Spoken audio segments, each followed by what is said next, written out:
अस्सलाम वालेकुम students, welcome back to a new video.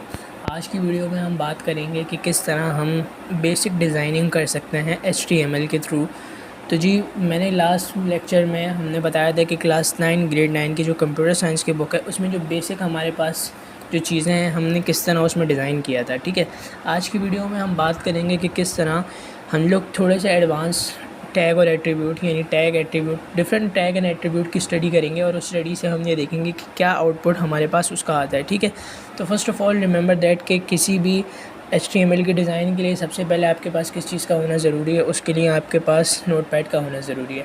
Next हमारे पास क्या है, अगर हम देखें तो हमने अपनी स्क्रीन के ऊपर एक आउटपुट ऑलरेडी ड्रॉ कर रखा है। ठीक है, मैं काम करता हूँ, मैं इसको जूम करता हूँ।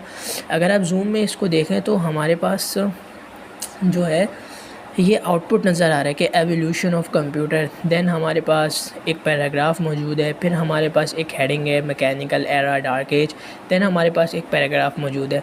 सो नेक्स्ट टास्क हमारा आज का ये है कि किस तरह हम डिज़ाइनिंग करें कि हमारे पास एग्जैक्टली ये आउटपुट अवेलेबल हो। ठीक है, इसको दोबारा एक बार गौर से देखें। अगर मैं इसको जूम कर सकूं आपके लिए तो ये देखें कि एवोल्यूशन ऑफ कंप्यूटर, उसके बाद हमारे पास एक पैराग्राफ है, फिर मैकेनिकल एरा डार्क एज की हेडिंग है और उसके बाद दो पैराग्राफ, मतलब एक पैराग्राफ है। अच्छा, रिमेंबर दैट कि लास्ट वन जो पैराग्राफ है उसकी जो लास्ट टू लाइन है उसके अंदर एक ख़ास प्रॉपर्टी है। सेकंड लास्ट लाइन अगर आप गौर करें तो वो बोल्ड है और जो लास्ट लाइन है वो इटैलिक फ़ॉन्ट में आपके पास है। अब हम एक काम करते हैं, नोटपैड की तरफ चलते हैं। अब हम लोग अपनी बेसिक डिज़ाइनिंग इस्तेमाल करेंगे। तो बेसिक डिज़ाइनिंग में सबसे पहले आपने ख़याल रखना है कि आप अपने HTML को बताएंगे कि आप कौन से वर्जन का HTML इस्तेमाल कर रहे हैं, यानी डॉक टाइप HTML ये जो है आपको बताएगा कि आप कौन से टाइप का HTML का वर्जन इस्तेमाल करें। नेक्स्ट सिमिलरली आपने HTML की हेडिंग दिखा दी क्योंकि आपने ये टैग ओपन करा, उसके बाद क्लोज्ड, उसके बाद आपने हेडिंग का टैग ओपन किया। अब इसके बाद रिमेंबर दैट कि हमने आपको बताया था कि आपके पास जो है जो टाइटल आएगा वो ये इस बात की निशानदेही करेगा कि आपकी जो एक्चुअल जो वेबसाइट है उसका क्या टाइटल होना चाहिए। ठीक है, तो हमने टाइटल में जाके ये देखा कि जो हमारे पास टाइटल है वो माय वेबसाइट के नाम से, तो हम इस टाइटल के टैग को इस्तेमाल करेंगे TITLE, उसके बाद हम यहाँ लिखेंगे my website.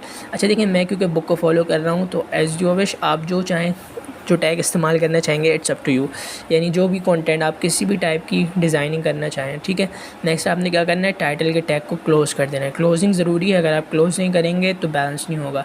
Balancing is the most important part. Next हमने क्या करना है, अब हम एक काम करेंगे कि अब हमने अपने आउटपुट पे गौर किया तो हमारे पास आउटपुट पे हमारे पास एक अदद हेडिंग है। ठीक है जी, अब हमने इसमें लगानी है हेडिंग। तो हेडिंग लगाने के लिए हमने हमेशा आपको बताया है कि हेडिंग के लिए आप H1 वगैरह के टैग इस्तेमाल करते हैं, लेकिन रिमेंबर दैट कि जो ऊपर हेड का आपने पार्ट खोला था उसको आप क्लोज़ भी करेंगे, क्योंकि अब आपके पास जो ऊपर का बेसिकली जो माय वेबसाइट के टाइप का और भी काम है वो बिल्कुल मौजूद नहीं है। ठीक है, अब आपने क्या करा, अपने हेड के बाद हेडिंग यानी H1 का टैग इस्तेमाल करेंगे क्योंकि आपके पास जो हेडिंग है वो एवोल्यूशन ऑफ कंप्यूटर की है। ठीक है, एवोल्यूशन ऑफ कंप्यूटर की हेडिंग आपने दे दी। नेक्स्ट स्टेप में आप क्या करेंगे, क्योंकि आपने H1 का टैग ओपन किया है तो रिमेंबर दैट आपको H1 के टैग को क्लोज़ भी करना पड़ेगा। आपने यहाँ पे H1 का टैग क्लोज़ कर दिया, क्लोजिंग के साथ ब्रैकेट भी लगा दिया। अब क्या करेंगे, क्योंकि मैंने आपको बताया कि अब आप एक पैराग्राफ राइट करेंगे, तो पैराग्राफ राइट करने के लिए हमेशा आपने किस बात का ख्याल रखना है कि आप अगर देखें लिखा हुआ है the computer component which we see today are the modern shape of the computer which we can evolve in the countries. ठीक है, तो आपने क्या करना है, अब आपने एक पैराग्राफ टाइप करना है। तो अभी आप पैराग्राफ टाइप करेंगे तो उस पैराग्राफ के टाइप करने से पहले आपको P का टैग इस्तेमाल करना है। अब टैग इस्तेमाल करने के लिए हम पैराग्राफ राइटिंग की तरफ बढ़ते हैं। मैं पैराग्राफ आपको लिख के दिखा देता हूँ जल्दी से। The computer which we see today are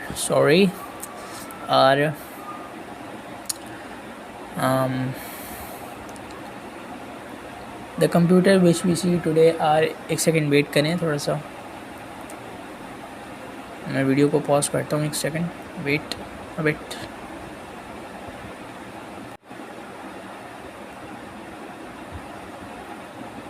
तो देखें आप, जैसे स्क्रीन पे नज़र आ रहा है कि हमने ये पूरा पैराग्राफ टाइप कर लिया और इस पैराग्राफ की टाइपिंग के साथ साथ हमने जो अपने पैराग्राफ के पॉइंट्स को लेते हैं, यानी जो हमने P का टैग इस्तेमाल किया था वो हम P का टैग भी क्लोज़ कर चुके हैं। रिमेंबर दैट कि जो टैग आप ओपन करते हैं उस टैग को क्लोज़ करना ज़रूरी है। नेक्स्ट स्टेप क्या है, अगर आप आउटपुट पर गौर करें तो हमारे पास मैकेनिकल एरा यानी डार्क एज के नाम से एक हेडिंग है। तो हम क्या करेंगे, अब हम इस हेडिंग पे जाएंगे। तो अब इस हेडिंग के लिए हम H2 का टैग इस्तेमाल करेंगे। देखें हमारे पास हेडिंग के लिए अप टू 6 हेडिंग्स हैं, यानी H1 से लेके H6 तक हमारे पास हेडिंग्स हैं।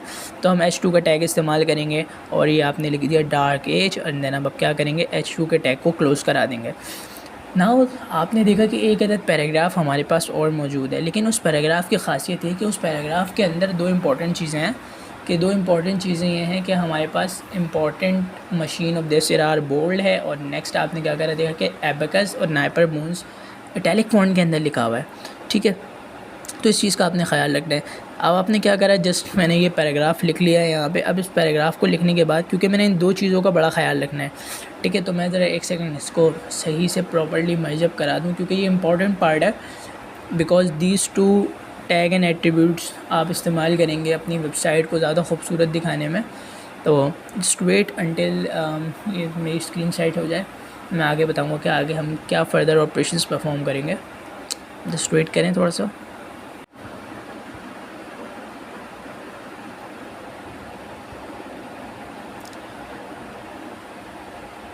अच्छा जी, तो अब आपने गौर किया कि हमारे पास जो आउटपुट है, उस आउटपुट के अंदर the electricity was not invented के बाद एक अदद लाइन ब्रेक है, ठीक है। तो लाइन ब्रेक के लिए हम BR का टैग इस्तेमाल करते हैं, और BR के टैग की ख़ासियत ये है कि HTML में कुछ टैग ऐसे होते हैं जिनकी क्लोजिंग रिक्वायर्ड नहीं होती।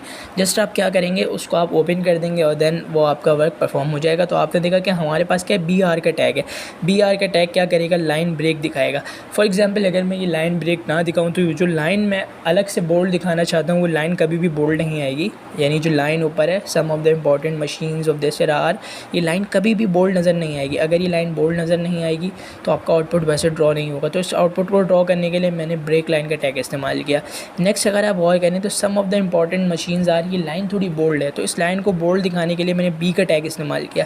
B का टैग क्या करेगा, लाइन जो कंटेंट या जो भी टेक्स्ट आप अंदर लिखेंगे उसको वो आपको बोल्ड करके दिखा देगा। तो मैंने लिखना है some of the important machines और उसके बाद क्या करना है, मैंने इस टैग को क्लोज़ भी करना है। रिमेंबर दैट कि B का टैग है, तो यानी बोल्ड का टैग आप क्लोज़ भी करेंगे। BR यानी लाइन ब्रेक का टैग, उसकी क्लोजिंग रिक्वायर्ड नहीं होती, लेकिन ऑलमोस्ट आपके पास जितनी भी टैग हैं उनकी क्लोजिंग रिक्वायर्ड होती है। Now the next line is कि वो जो लाइन है वो नज़र आ रही है हमें इटैलिक फ़ॉन्ट के अंदर। तो इटैलिक फ़ॉन्ट के लिए हम क्या करेंगे, हम I का टैग इस्तेमाल करेंगे, ठीक है। रिमेंबर दैट हम क्या करेंगे, I का टैग इस्तेमाल करेंगे। और उससे पहले एक चीज़ और कि हमारे पास एक लाइन ब्रेक और है, क्योंकि ये दोनों लाइंस अलग अलग हैं, तो हमने एक लाइन ब्रेक और दिखाना है। उस लाइन ब्रेक के बाद जैसे कि अब हम इटैलिक का फ़ॉन्ट इस्तेमाल करते हैं, सॉरी मैं यहाँ लिख देता हूँ कि ये क्या काम करेगा, ये काम करेगा फॉर इटैलिक फ़ॉन्ट, ठीक है जी। तो क्या होगा, इससे आप जो भी फ़ॉन्ट इनसाइड दिस साइड ये टैग होगा, वो जो आपका फ़ॉन्ट होगा वो इटैलिक फॉर्म में नज़र आएगा। तो अब एक काम करते हैं, जल्दी से अपना डेटा इसके अंदर टाइप कर लेते हैं। तो इसका जो डेटा हमने लिखना है वो हमने लिखना है abacus NIPER moons 1612 AD, and उसके बाद है हमारे पास स्लाइड रूल 600 एंड ये है आपका लग रहा है 22 AD, एंड देन हमारे पास लास्ट इसमें और है ETC। जितने भी इट्स अप टू यू कि आप जितने भी दिखाना चाहें। तो स्लाइड रूल, अगेन हम स्लाइड रूल टाइप कर लेते हैं। स्लाइड रूल के बाद हमारे पास ETC का टैग है, सॉरी ETC यानी बहुत सारी चीज़ें हैं, हम बहुत सारी चीज़ें अपनी वेबसाइट के अंदर नहीं दिखाना चाहते।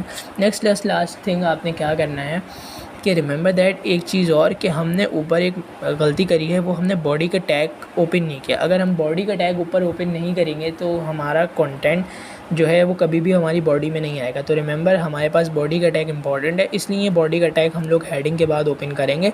एंड देन क्योंकि ये एवोल्यूशन ऑफ कंप्यूटर आपकी बॉडी है, पूरे जो अंदर बॉडी है, तो आपने बॉडी का टैग यहाँ पे ओपन करा। नेक्स्ट आपने क्या करा, यहाँ पे बॉडी के टैग को क्लोज़ कराएंगे, क्योंकि अब आप बताना चाहते हैं कि मेरी बॉडी ख़त्म हो गई है। लास्ट थिंग ये कि आप क्या करेंगे, HTML के टैग को क्लोज़ करेंगे, क्योंकि हमने इसको ओपन किया था। जस्ट अब जल्दी से काम करते हैं, अपनी वेबसाइट को सेव कराते हैं। रिमेंबर दैट कि अपनी वेबसाइट को यानी अपनी फ़ाइल को आप जिस नाम से भी सेव कराएं, it's up to you, but उसकी एक्सटेंशन .html के नाम से होनी चाहिए।